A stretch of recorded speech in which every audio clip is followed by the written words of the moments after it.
what would you say really helps you now in career progression? You know, a lot of us are volunteers and maybe hope to transition to P level, G level, okay, depending on what you want, staff categories or levels.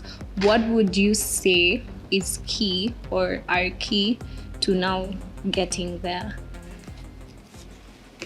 Good question. I'm as good as you think I am. I'm struggling to get into the P level myself.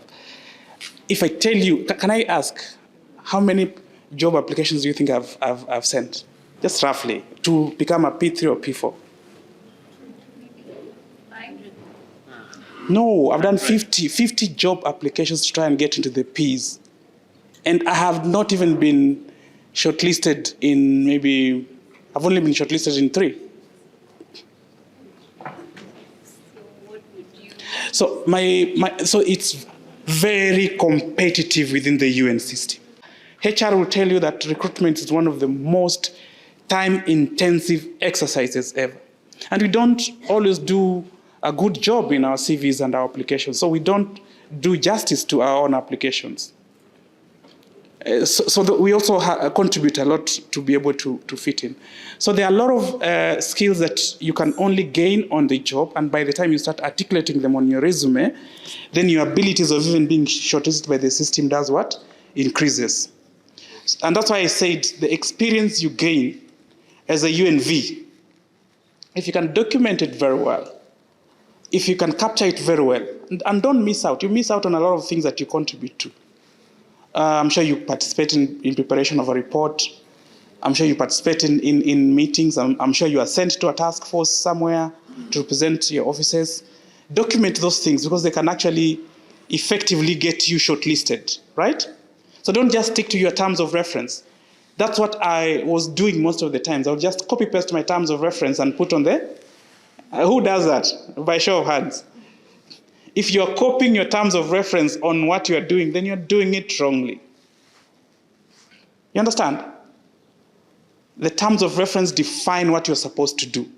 But what you do, you need to be able to articulate it well and articulate it in the results language. So there's a lot that you need to do, and some of these things you gain with time. You know how to actually work the system. You've also networked, because you need to be able to articulate yourself better, you need to attend meetings, you need to write.